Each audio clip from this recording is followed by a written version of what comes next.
J'ai offert à ma belle-mère le cadeau parfait pour la fête des mères, puis j'ai observé son visage tandis qu'elle réalisait ce que cela signifiait vraiment. Quand mon père a épousé Cassandra, j'avais 11 ans. Maman était partie depuis 13 mois, un mélanome qui s'était propagé plus rapidement que quiconque ne l'avait prévu. Un jour, elle se plaignait de maux de tête, et 82 jours plus tard, je me tenais devant sa tombe dans une robe noire qui portait encore les étiquettes.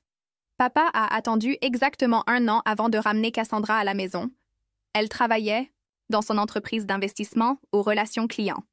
Des dents parfaites, des cheveux blonds qui ne bougeaient jamais. Le genre de femme qui portait des talons hauts au barbecue des autres. Elle me rend heureux à nouveau, a expliqué Papa, d'une voix douce mais ferme. J'ai besoin que tu essaies, Emily. Alors j'ai essayé. J'ai aidé Cassandra à s'installer, transportant des boîtes de chaussures de marque dans le placard où se trouvaient autrefois les vêtements de jardinage de maman. J'ai poliment acquiescé quand elle a réorganisé nos meubles, remplaçant les photos de famille par de l'art abstrait qui ouvrait l'espace. J'ai même souri quand elle a transformé le potager de maman en un patio de méditation, parce que cultiver notre propre nourriture était tellement provincial. Pendant 3 ans, j'ai joué le rôle de la belle-fille reconnaissante.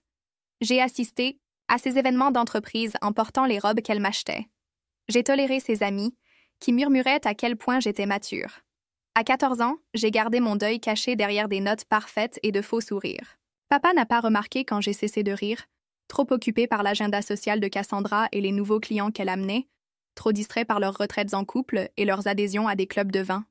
Pendant ce temps, je dormais avec le pull de maman sous mon oreiller jusqu'à ce qu'il cesse d'avoir son odeur.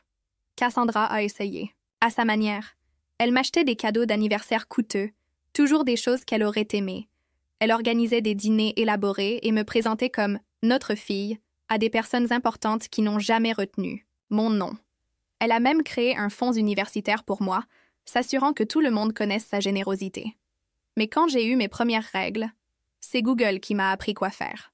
Quand je faisais des cauchemars sur la mort, de maman, c'était le chien de la famille qui me réconfortait.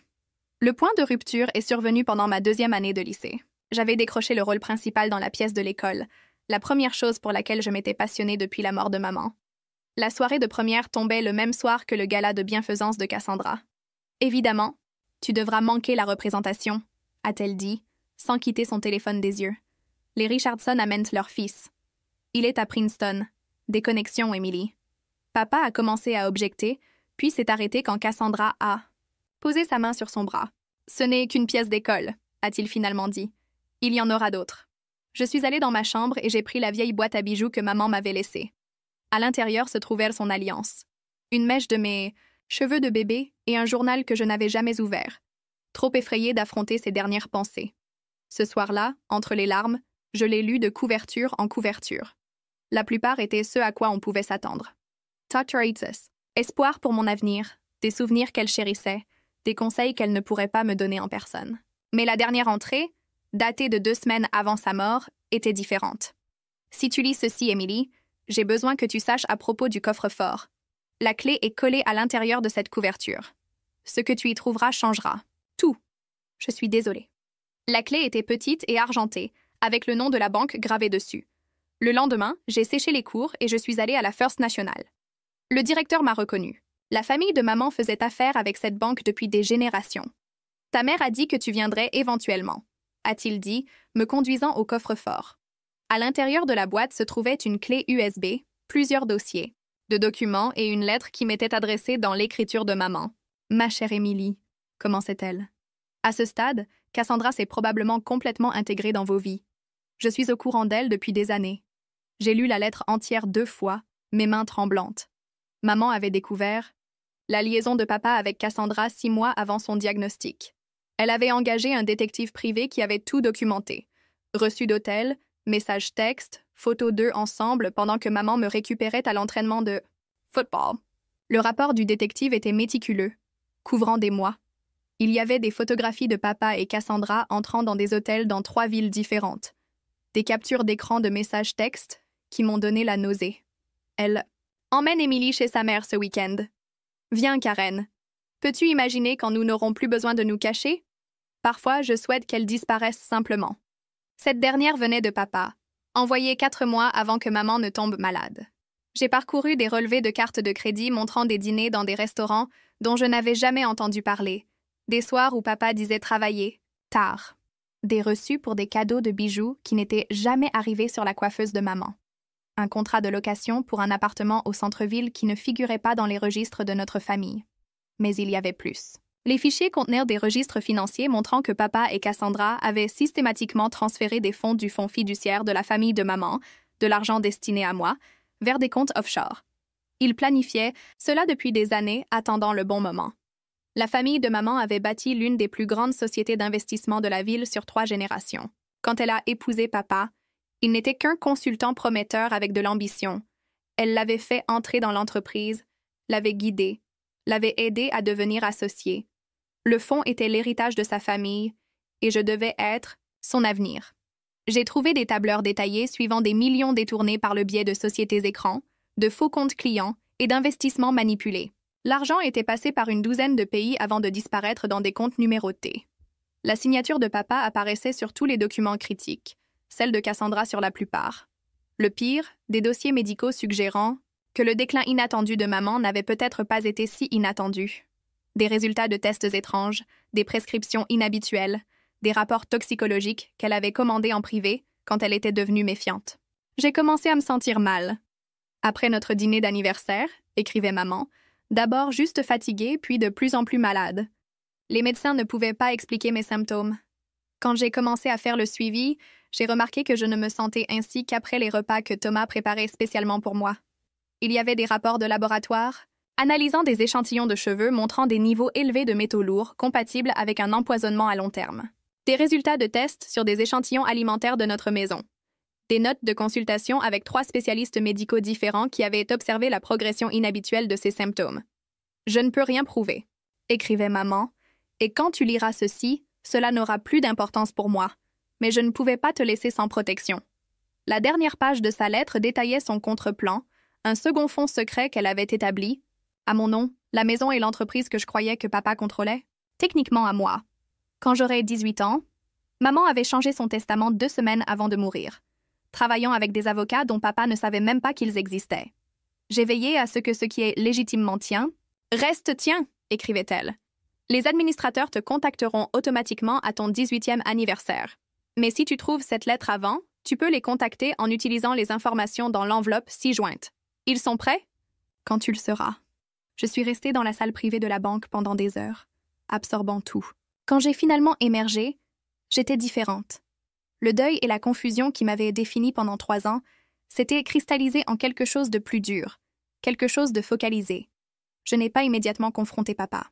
Je ne me suis pas enfuie ni n'ai appelé la police. J'ai fait quelque chose de plus effrayant. Je suis devenue la fille parfaite. Pendant les 2 années suivantes, j'ai joué impeccablement.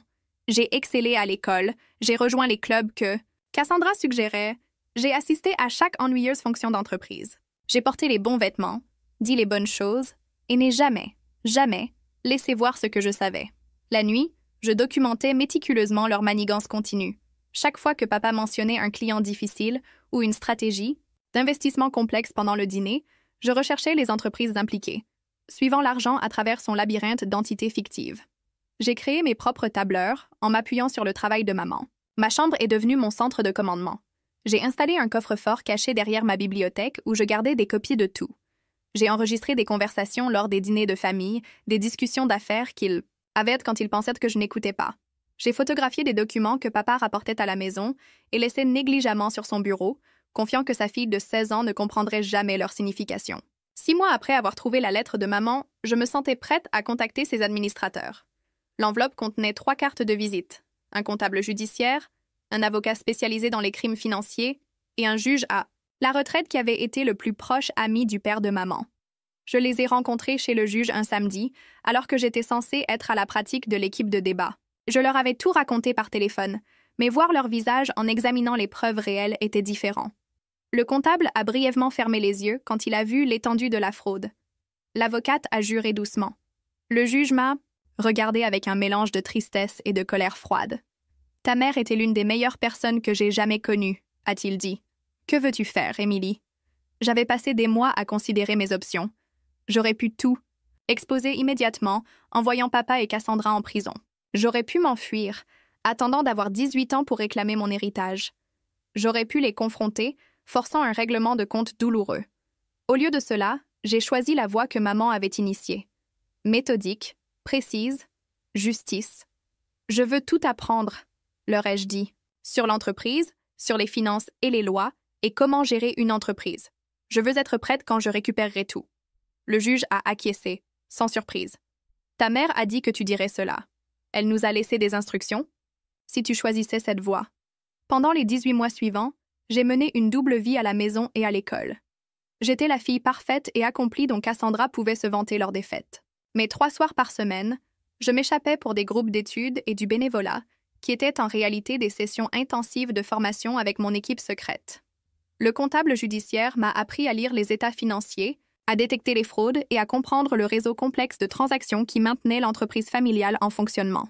L'avocate m'a éduquée sur le droit des affaires, les contrats et les structures juridiques spécifiques qui me permettraient éventuellement de prendre le contrôle. Le juge m'a présenté à ses contacts dans les banques, les investissements et les organismes de réglementation, des personnes qui avaient respecté maman et étaient dégoûtées par ce qui était arrivé à son entreprise. Pendant ce temps, j'ai travaillé avec les avocats de maman, préparant tout, le fond, les preuves, le plan.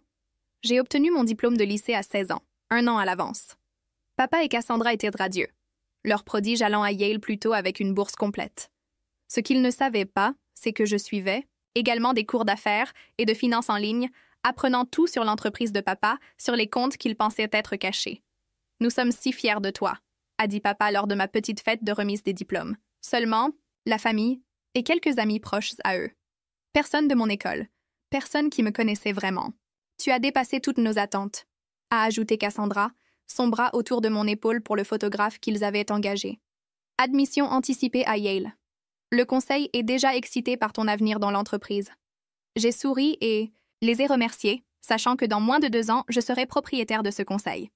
L'été avant l'université, Cassandra a annoncé qu'elle voulait m'adopter légalement. « Tu es ma fille à tous égards qui compte », a-t-elle dit, touchant ma joue lors d'un déjeuner dans son restaurant favori et très cher. « Officialisons cela avant que tu n'ailles à l'université. » J'ai étudié son visage, cherchant un signe d'émotion authentique.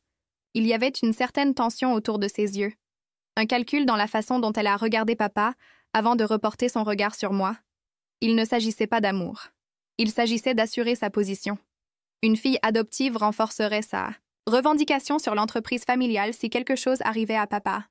J'ai souri et l'ai enlacé, murmurant que rien ne me rendrait plus heureuse. « Nous devrions célébrer », a dit papa, déjà en train de faire signe pour demander l'addition. « Peut-être un week-end dans les Hamptons? Nous pourrions inviter les Preston.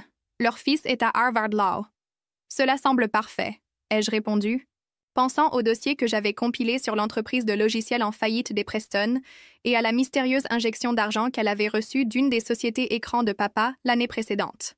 Ce soir-là, j'ai convoqué une réunion d'urgence avec mes administrateurs. Nous nous sommes réunis dans le bureau rempli de livres du juge après avoir dit à papa et Cassandra que je passerais la nuit chez une amie pour célébrer mon diplôme. Ils veulent que je signe des papiers d'adoption, ai-je expliqué. J'ai besoin de savoir si cela affecte notre plan. L'avocate a étalé des documents sur la table en acajou. En fait, cela pourrait jouer en notre faveur. Le processus d'adoption nécessite des divulgations financières. Nous aurons une image actualisée de leurs actifs. Et cela ne change rien. Au fond de ta mère. C'est incontestable. À quel point sommes-nous proches, ai-je demandé. Le comptable a ajusté ses lunettes. Nous avons documenté 67% des fonds disparus, suivis à travers 4 pays jusqu'à des comptes que nous pouvons identifier. C'est plus que suffisant pour des accusations criminelles. Et les preuves concernant la maladie de ta mère? Demandait doucement le juge. C'était la partie la plus difficile pour moi. La possibilité que papa n'ait pas seulement trahi maman, mais l'ait activement empoisonnée. Les experts médicaux que nous avions consultés ne pouvaient pas prouver définitivement un meurtre, mais le schéma était assez suspect pour justifier une enquête. Gardons cela séparé pour l'instant, ai-je décidé. Une bataille à la fois. Alors que je me préparais à partir, le juge m'a remis un petit paquet emballé. Ta mère a laissé ceci avec des instructions spécifiques pour te le remettre quand tu serais prête à aller de l'avant. À l'intérieur se trouvait un stylo Montblanc Vintage qui avait appartenu à mon grand-père. Elle l'a utilisé pour signer sa première grande acquisition, a expliqué le juge. Elle a dit qu'elle voulait que tu l'aies quand tu serais prête à récupérer ce qui est à toi. J'ai porté ce stylo partout avec moi après cette nuit-là, un talisman, une promesse. 2 semaines plus tard, c'était la fête des mères. Cassandra en faisait toujours toute une histoire. Des brunchs coûteux, des photographes professionnels pour documenter son lien mère-fille pour les réseaux sociaux. Cette année, elle avait prévu une fête dans le jardin pour 30 de ses amis les plus proches. L'annonce de l'adoption serait le point culminant. J'avais passé la semaine précédente à préparer soigneusement mon cadeau, travaillant tard dans la nuit dans ma chambre, compilant des documents, organisant des preuves, élaborant la présentation parfaite. L'ironie ne m'a pas échappé. C'était le cadeau le plus attentionné que j'avais jamais créé pour elle. Le matin de la fête s'est levé ensoleillé et doux, un temps parfait pour l'événement soigneusement orchestré de Cassandra. Les fournisseurs sont arrivés à 7 heures, suivis par les fleuristes, les organisateurs d'événements et une petite armée de personnel, transformant notre cour en un lieu élégant qui ne ressemblait en rien au jardin sauvage que maman aimait. J'ai trouvé Cassandra dans son dressing, entourée d'options de vêtements rejetés. « Qu'en penses-tu » a-t-elle demandé, tenant 2 robes crème presque identiques. « Le Dior ou le Chanel ?»« Le Chanel » ai-je dit, remarquant comment elle a immédiatement mis de côté le Dior que j'avais sélectionné. « J'ai quelque chose de spécial pour toi » lui ai-je dit, lui tendant une boîte élégamment emballée avec un ruban argenté. « Oh, tu n'avais pas besoin » a-t-elle dit, sa surprise semblant presque authentique. Nous savions toutes les deux que je ne lui avais jamais offert de cadeau. Pour la fête des mères auparavant. Je le voulais pour l'annonce d'aujourd'hui. Elle a mis la boîte de côté. Je l'ouvrirai plus tard pendant la fête. Ce sera plus spécial comme ça. Je préférerais que tu l'ouvres maintenant, ai-je insisté. C'est personnel. Quelque chose dans mon ton l'a fait s'arrêter. Elle a étudié mon visage, puis a pris la boîte. À l'intérieur se trouvait un livre relié personnalisé. Sur la couverture, gravé en or, la gratitude d'une fille. « Oh, Émilie » a-t-elle respiré, s'attendant clairement à une collection de photos sentimentales et d'hommages. Ses mains tremblèrent légèrement tandis qu'elle l'ouvrait. La première page montrait une photo de maman souriant d'avant qu'elle ne tombe malade. « Qu'est-ce que c'est » a-t-elle demandé, sa voix tendue. « Continue » ai-je dit doucement. « Ça devient mieux. » Page par page, le livre racontait l'histoire que maman m'avait laissée. Reçus d'hôtel, relevés bancaires, rapports médicaux, chacun soigneusement annoté de mon écriture soignée. J'ai observé son visage se transformer tandis qu'elle tournait chaque page, la confusion cédant la place au choc, puis à la colère, puis à la peur. Quand elle est arrivée à la section sur les fonds fiduciaires détournés, son maquillage avait commencé à couler à cause de la sueur qui se formait sur son front. « C'est absurde », a-t-elle murmuré, mais elle a continué, à tourner les pages, incapable de s'arrêter. Dans la section finale, des détails sur le fonds restructuré, les procédures juridiques déjà en cours et la réunion prévue pour le lendemain avec la division des crimes financiers du FBI. Ces comptes offshore que toi et papa avez créés, ai-je dit sur un ton de conversation, me posant sur le bord de sa coiffeuse. Ils ne sont pas aussi impossibles à tracer que vous le pensiez. Savais-tu que 17 pays ont signé de nouveaux accords de transparence bancaire au cours des 5 dernières années? Ou que les transferts électroniques de fonds laissent des horodatages qui peuvent être associés aux données de localisation de ton téléphone portable? Son visage a perdu sa couleur. Ton père et moi serons très intéressés par les conditions que je propose, ai-je conclu, souriant toujours alors que la sonnette retentissait, annonçant les premiers invités. Bien mieux que la prison. Elle s'est levée, renversant sa mimosa. Petite ingrate. Attention, ai-je murmuré. Tes invités regardent, et je décide encore si je leur montre ce qui est dans le chapitre 3. Elle a regardé le livre, encore ouvert à une page montrant ses messages textes à papa de la semaine où maman a été hospitalisée. Des messages se plaignant des heures de visite à l'hôpital, interférant avec leur réservation pour dîner. « Que veux-tu » a-t-elle sifflé, ajustant sa robe de ses mains tremblantes. « Tu vas descendre et organiser ta fête. Tu vas sourire et rire et être l'hôtesse parfaite. Et demain matin à 9 heures, toi et papa allez me rencontrer au bureau du juge Henderson pour discuter des conditions de votre liberté continue. » Ses yeux ont rapidement parcouru la pièce, peut-être à la recherche d'une issue, n'en trouvant aucune. C'est du chantage. Non, ai-je corrigé.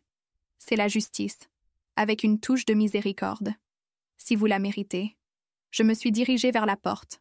Tu as 30 secondes pour arranger ton maquillage. Les gens attendent. La fête a duré 3 heures atroces. Cassandra a gardé son sang-froid malgré des mains tremblantes et un sourire figé qui n'a jamais atteint ses yeux. J'ai parfaitement interprété la fille adoratrice, portant un toast à son influence dans ma vie, la voyant tressaillir à chaque double sens que nous seuls comprenions.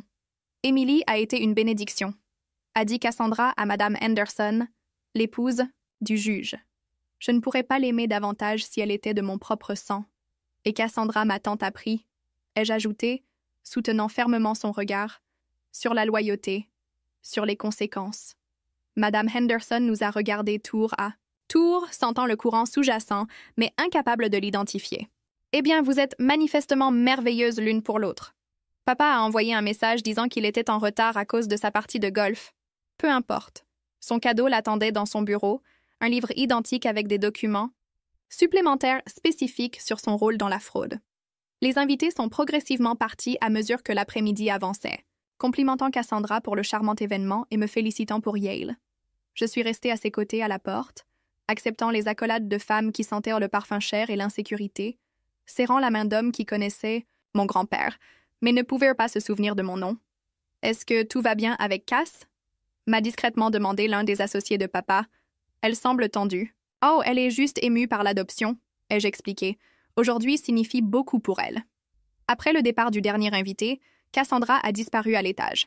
Je l'ai trouvée 20 minutes plus tard, faisant frénétiquement ses valises. « Tu vas quelque part ?» ai-je demandé depuis la porte. Elle s'est retournée rapidement, une poignée de bijoux serrée dans son poing. « Tu ne peux rien prouver de tout cela, c'est circonstanciel. Le FBI ne pense pas cela, ni la SEC, mais sens-toi libre de fuir. Ils s'y attendent. Il y a un agent stationné au bout de notre rue. Il est là depuis 3 jours. C'était un bluff. Les autorités n'étaient pas encore impliquées. Cela faisait partie du levier dans ma stratégie de négociation. Mais Cassandra ne le savait pas. Elle s'est effondrée sur le lit, sa valise à moitié pleine ouverte à côté d'elle. Que se passe-t-il maintenant? Maintenant, nous attendons papa.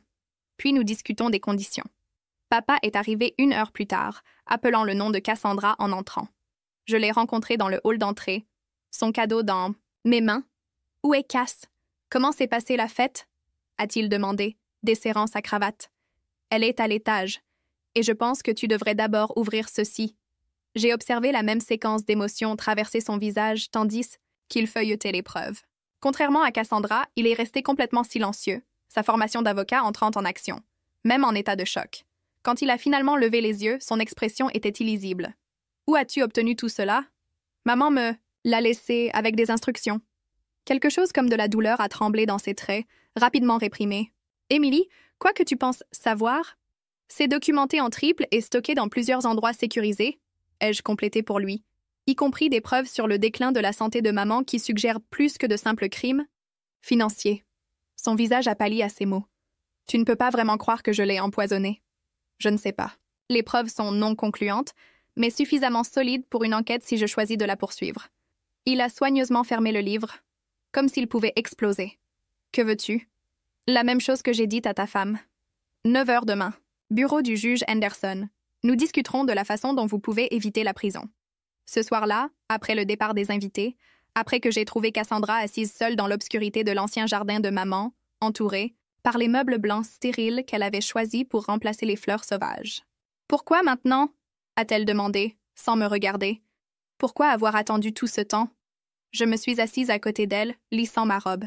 Maman m'a enseigné la patience, et j'avais besoin de tout comprendre d'abord. « Que veux-tu » J'avais répété ce moment pendant 2 ans, imaginant de la satisfaction, peut-être même de la joie. Au lieu de cela, regardant cette femme qui avait aidé à détruire ma mère, je me sentais vide. Papa transfère le contrôle de l'entreprise à moi par le biais du mécanisme original du fonds. Vous démissionnez tous les 2 publiquement, mais restez comme consultant sous ma supervision. L'argent que vous avez détourné retourne au fonds. En échange, je ne lance pas de poursuite criminelle. Elle a ri amèrement. Tu as 16 ans. Tu ne peux pas diriger une entreprise. J'ai presque 17 ans. Avec une équipe d'administrateurs de maman qui attend ce jour. Et je me suis entraînée pour cela la moitié de ma vie. Les pas lourds de papa se sont approchés à travers le patio. Les doigts de Cassandra se sont enfoncés dans les accoudoirs de la chaise. Il n'acceptera jamais. Je me suis levée, ajustant le collier que maman m'avait laissé. Il a déjà accepté. Vérifie ton téléphone. Pendant que nous parlions, papa avait trouvé sa propre copie de mon cadeau de fête des mères. Son message à Cassandra ne comportait que 3 mots. Elle sait tout. Papa nous a rejointes sur le patio, son visage abattu dans la lumière qui s'estompait. Tu n'avais pas besoin de faire comme ça, a-t-il dit doucement. Tu aurais pu venir me voir directement, comme maman l'a fait. J'ai demandé comment ça s'est passé quand elle t'a confronté au sujet de ta liaison il y a 4 ans ou quand elle a questionné les déboursements du fonds. Comment se sont passées ces conversations directes? Il n'avait pas de réponse à cela. L'entreprise n'est pas seulement des chiffres sur une feuille de calcul, a-t-il tenté à la place. Ce sont des relations, la confiance des clients. Si tu nous forces à partir, les dommages pourraient déjà atténuer, ai-je interrompu. L'équipe originale de maman est prête à prendre le relais. La plupart d'entre eux ne t'ont jamais fait confiance de toute façon. Ils sont restés par loyauté envers sa mémoire. Cassandra lui a lancé un regard furieux. Tu as dit que tous t'étaient loyaux, que tu avais assuré leur soutien. Il a menti, lui ai-je dit. Tout comme il a menti sur l'accord prénuptial, que tu as signé, celui avec la clause d'infidélité. Cela ne te laisse rien si tu divorces. Sa tête s'est brusquement tournée vers lui. Quel accord prénuptial? Celui dont j'ai une copie, ai-je dit, avec des preuves de ta liaison continue avec Ryan Donahue du département juridique. Tu as vraiment cru que ces dépenses d'hôtel n'apparaîtraient pas dans les audits de dépenses? La couleur a quitté son visage. Papa semblait confus, puis furieux quand la compréhension s'est faite. Tu m'as dit que c'était terminé, a-t-il grogné. C'est terminé, a-t-elle insisté, mais ses yeux ont évité les siens. Émilie te manipule. En fait, c'est ta spécialité, ai-je dit en me levant. Je préfère les approches directes. 9 heures demain. Ne soyez pas en retard. Et n'essayez pas de quitter la ville. J'ai des gens qui surveillent la maison. Je les ai laissés sur le patio, leur chuchotement irrité me suivant à l'intérieur. Dans ma chambre, j'ai appelé le juge Henderson pour confirmer notre réunion, puis j'ai envoyé le dossier complet par courriel à mes administrateurs, avec instruction de le remettre aux autorités si je ne faisais pas de check-in avant midi le lendemain. Le sommeil n'est pas venu facilement cette nuit-là. Je suis restée éveillée à écouter leurs discussions étouffées dans le couloir, le son occasionnel de quelque chose qui se brise, une porte qui claque. Vers 3 heures du matin, j'ai entendu une voiture démarrer et s'éloigner. À l'aube, la maison était silencieuse. Je me suis habillée soigneusement pour la réunion, un tailleur conservateur que maman avait acheté pour ma première compétition, académique. Ses boucles d'oreilles en perles, un maquillage minimal, professionnel, sérieuse, plus âgée que mon âge. Quand je suis descendue, j'ai trouvé papa seul à l'îlot de cuisine, fixant une tasse de café, portant encore les vêtements de la veille. « Où est Cassandra ?» ai-je demandé, bien que je le soupçonnais déjà. « Partie ?» a-t-il dit sans émotion. Elle a pris ses bijoux et sa voiture. Laissé son téléphone pour ne pas être tracée. Cela complique les choses, mais ne les change pas. Elle n'est pas la principale intéressée de toute façon. Il a levé les yeux, ses yeux rouges et vides. « Tu lui ressembles, » a-t-il dit de façon inattendue. « Ta mère, quand elle se battait pour quelque chose. » La comparaison m'a réchauffée et blessée en même temps. Nous devrions y aller. Le juge n'aime pas les retards. La réunion a été brève mais complète. Papa, dépouillé de son assurance habituelle, a signé chaque document placé devant lui. Procuration, transfert des droits de vote, lettre de démission. Le juge Henderson l'a guidé à travers chaque étape, sa voix neutre, mais ses yeux froids.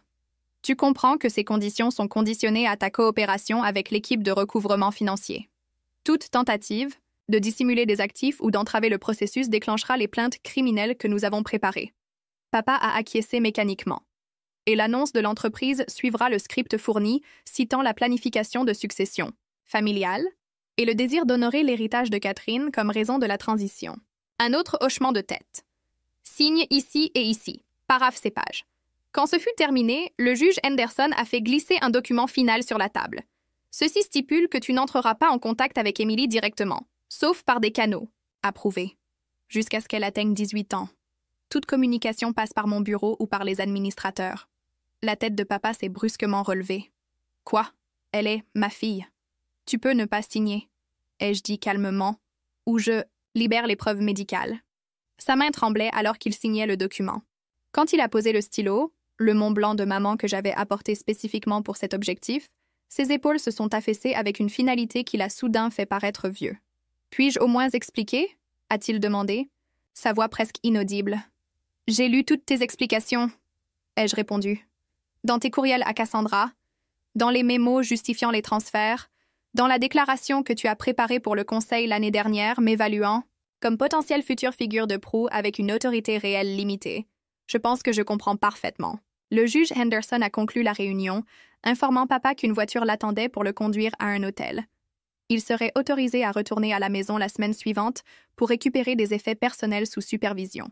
Quand papa s'est levé pour partir, il s'est arrêté à côté de ma chaise. « Ta mère serait fière, » a-t-il dit, et je n'ai pas pu dire s'il voulait le dire comme un compliment ou une accusation. « Je sais », ai-je simplement répondu. 2 mois plus tard, J'étais assise en bout de table de conférence dans ce qui avait été le bureau de papa. La transition de l'entreprise avait été annoncée comme un plan de succession familiale, célébré avec des communiqués de presse sur la plus jeune PDG féminine du secteur.